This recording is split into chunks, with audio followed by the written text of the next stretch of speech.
नमस्कार, मैं शंभू कुमार महतो। आदर्श न्यूज के जरिए हम आपको दिखा रहे हैं जो अभी हम नाव से प्रमुख साहब के साथ अभी भ्रमण में हैं और पूरा आपको गजहर ग्राम देवती पूरा हर गांव को घूम रहे हैं प्रमुख साहब और पूरा एक एक घर को देख रहे हैं कि जो पानी से कितना आदमी जो फंसे हुए हैं और उनका आने जाने का सुविधा नहीं है।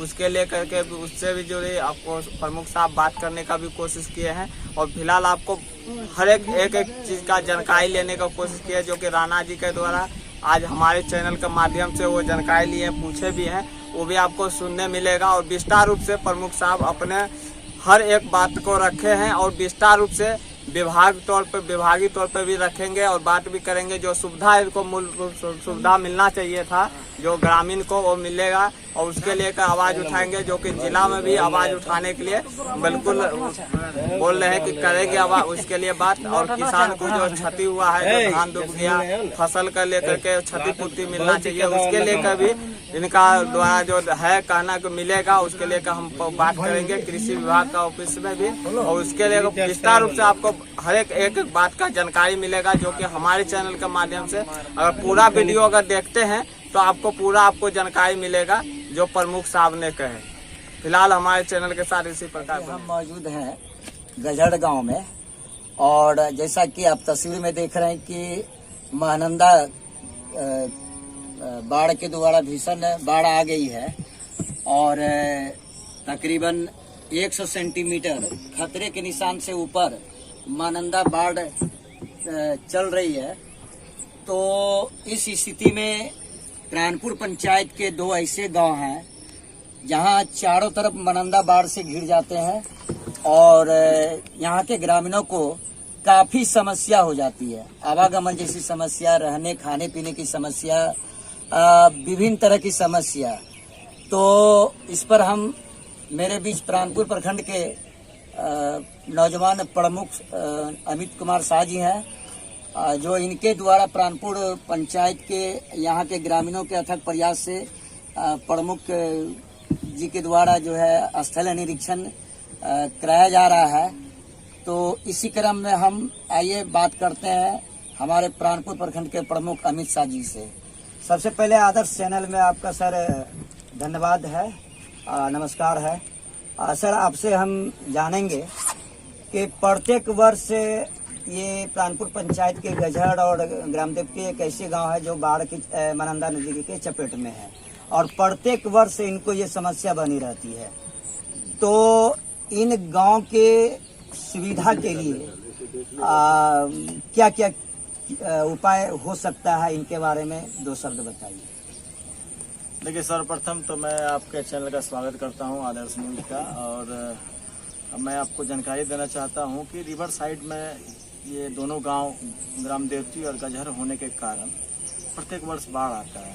लेकिन इस वर्ष जो बाढ़ की विभीषिका है वह लगभग हमारे प्राणपुर प्रखंड के दर्जनों गांव में देखने को मिल रही है, जिसका हमने अभी अपने अंचलाधिकारी से ही बात किया और यहाँ पर सरकारी नाव के रूप में सिर्फ एक ही नाव चल रहा है।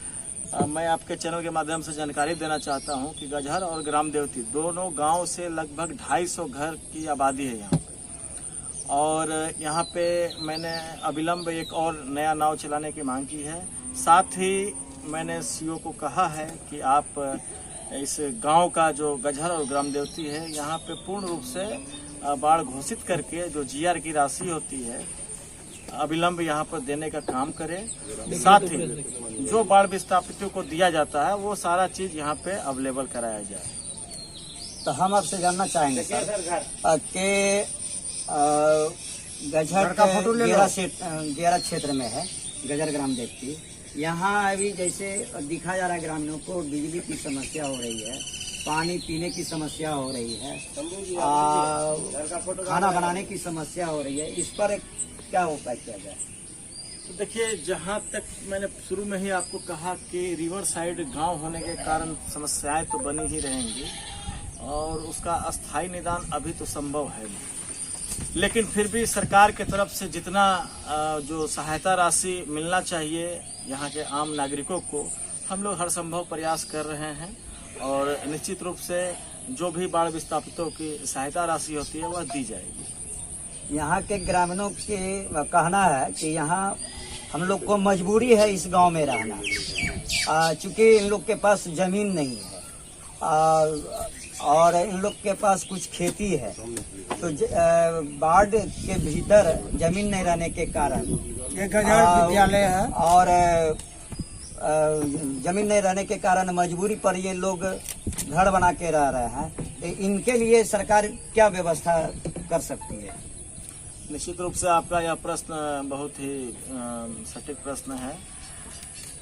जैसा कि मैंने शुरू में ही आपको बताया कि रिवर साइड होने के कारण कि बहुत ज़्यादा सुविधाएं नहीं दिया जा सकता है, क्योंकि हर वर्ष यहाँ तो बाढ़ आता ही है।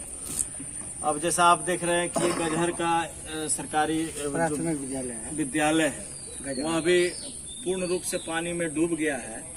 तो मैं आपको यही कहना चाहूँगा कि जो सरकारी सुविधाएं हैं, जैसा कि अभी आपने आपके चैनल के माध्यम है और खेती ही इनका व्यवसाय है।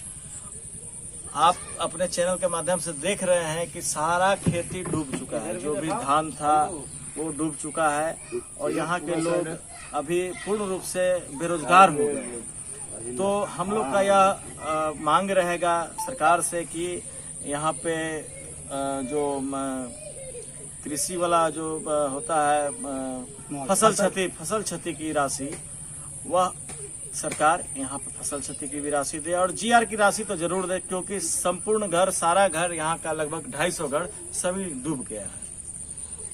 गजहर और ग्रामदेवती गांव के ग्रामीणों का एक मांग है कि गजहर और ग्रामदेवती में मुख्यमंत्री या प्रधानमंत्री के तहत ऊंचीकरण और चौड़ीकरण सड़क बने। चूंकि रिवर साइड में आजमनगर प्रखंड में पक्की सड़क बनाया गया है, आरसीसी पुल का भी निर्माण कराया गया है। हम गजहर ग्रामदेवती के ग्रामीणों का भी यही मांग है कि गजहर और ग्रामदेवती गांव के लिए एक मुख्यमंत्री सड़क हो या प्रधानमंत्री सड़क ये बनाया जाए। इस पर आपका क्या कहना है? निश्चित रूप से आपका मांग जायज है। जब आजमनगर प्रखंड में रिवर साइड में सड़क सब बना हुआ है, तो इस बार जो हमारा दिशा का बैठक होगा जिला में, जिस बैठक के हम लोग भी सदस्य होते हैं, उस बैठक में मैं यह मांग को उठाऊंगा कि भाई हमारे प्राणपुर प्रखंड के जो भी रिवर साइड में गांव सब है, वहां पे आवागमन के लिए ऊंचीकरण के साथ सड़क निर्माण का कार्य किया जाए। चलिए, तो ये आपने सुना प्रमुख साहब की ये कुछ डिमांड थी कि यहाँ के किसानों को फसल क्षतिपूर्ति का मुआवजा दिया जाए, गिरह क्षतिपूर्ति का मुआवजा दिया जाए, जीआर राशि वितरण करवाया जाए। यहाँ के ग्रामीणों के लिए तत्काल प्लास्टिक, चापाकल, ये सब सारी व्यवस्था करवाया जाए। और जब आजमनगर प्रखंड और प्राणपुर प्रखंड के ही धवोल गांव में प्रधानमंत्री मुख्यमंत्री के तहत पक्कीकरण सड़क बनाया गया है, तो प्रमुख साहब भी जिला के बैठक में ये सवाल उठाएंगे कि गजहट और ग्रामदेवती गांव के लिए भी मुख्यमंत्री प्रधानमंत्री सड़क बनाया जाए। इसी के साथ हम अपने बात को यहीं समाप्त करते हैं। धन्यवाद।